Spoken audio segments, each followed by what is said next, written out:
Assalamualaikum warahmatullahi wabarakatuh. Baiklah teman-teman, saya akan membahas tentang beberapa macam metode pembelajaran dalam pendidikan agama Islam.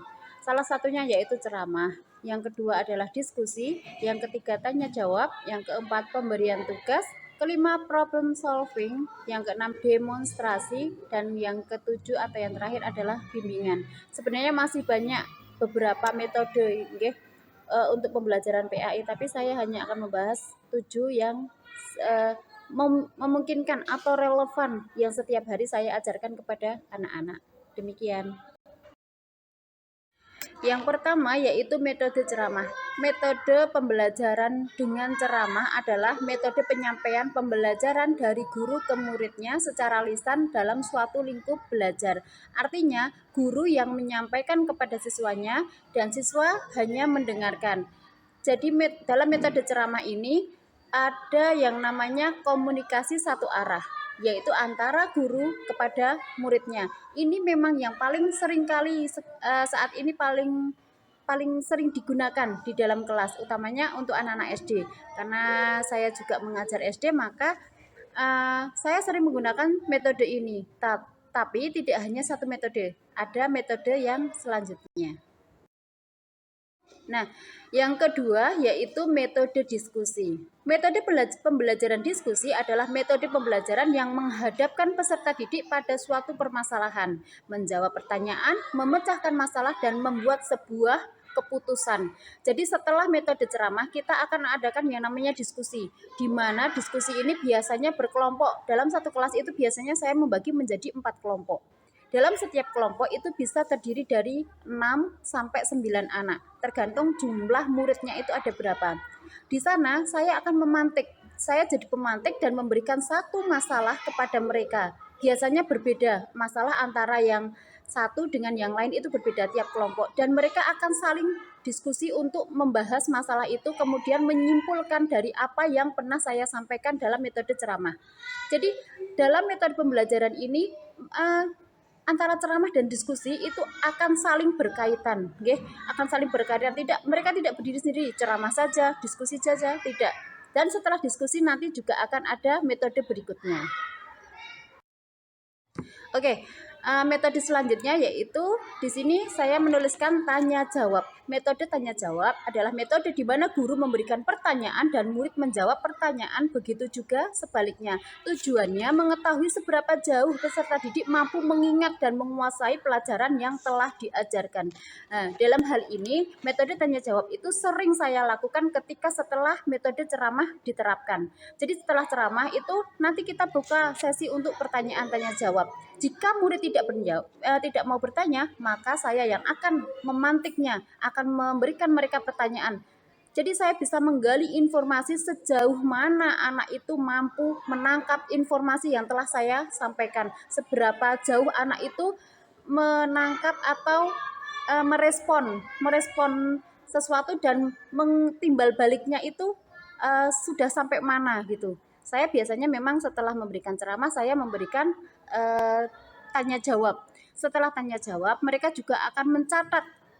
Ingat, dalam setiap pembelajaran saya selalu menekankan kalian catat sebisa dan semampu kalian, agar kalian mudah untuk mengingat. Karena biasanya catatan dari guru itu mereka tidak begitu, menurut saya itu tidak begitu bisa memahami. Terkadang mereka paham dengan catatan dengan cara mereka, bukan cara guru mereka memberikan catatan. Metode selanjutnya yaitu metode pemberian tugas. Metode pemberian tugas ini biasanya itu untuk memantik anak-anak agar mereka mau belajar atau mengulang lagi pelajaran yang telah disampaikan guru di sekolah. Kenapa? Kalau pemberian tugas di sekolah maupun di rumah, utamanya yang di rumah, itu anak itu akan lebih membuka lagi. Oh, jadi tadi apa yang diajarkan ya, mereka belajar lagi di rumah. Kalau tidak demikian, biasanya anak itu malas. Ya sudah, setelah selesai dari sekolah, mereka tidak akan membuka lagi pelajarannya sampai hari berikutnya pas jam pelajaran yang sama. Gitu. Oke, kita lanjutkan untuk metode yang kelima yaitu problem solving.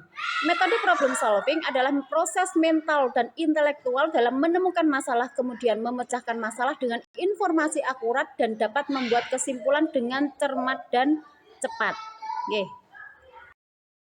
Metode yang keenam yaitu metode demonstrasi. Metode demonstrasi adalah metode mengajar dengan cara memperagakan barang, kejadian, atau urutan dalam melakukan kegiatan baik secara langsung maupun melalui penggunaan media yang relevan dengan materi yang diajarkan. Oke, dalam metode demonstrasi ini saya memberikan contoh itu untuk manasik haji.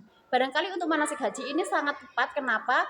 Karena ketika manasik haji itu baru hanya sebuah teori, anak itu mungkin akan bertanya-tanya, bahkan Ka'bah itu seperti apa?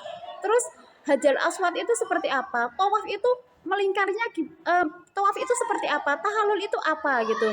Jadi untuk metode demonstrasi ini sangat tepat digunakan ketika pada materi haji, nggih, manasik haji. Anak diberikan manasik haji, ada miniatur Ka'bah, ada Hajar Aswad, bagaimana tata caranya, haji itu mulai dari awal sampai akhir, bagaimana memakai baju ihram, itu juga penting bagi anak. Nah, untuk demonstrasi ini saya rasa untuk manasik haji ini sangat tepat sekali. Metode terakhir yang akan saya bahas di sini yaitu metode bimbingan. Dalam metode bimbingan adalah metode bimbingan itu apa sih? Jadi metode bimbingan adalah bantuan yang diberikan kepada peserta didik agar dengan potensi yang dimiliki mampu mengembangkan diri secara optimal. Jadi memang ada beberapa anak yang memiliki bakat khusus atau kemampuan khusus untuk mengembangkan potensi apa yang ia miliki. Anak itu tidak hanya pintar secara intelektual, tapi dia juga bisa anak yang kreatif, dia seniman. Jadi untuk metode bimbingan ini tidak semua anak ini kita bimbing. Ada beberapa yang sudah jalan secara intelektual, dia mudah dan mampu menangkap pelajaran, oke lah.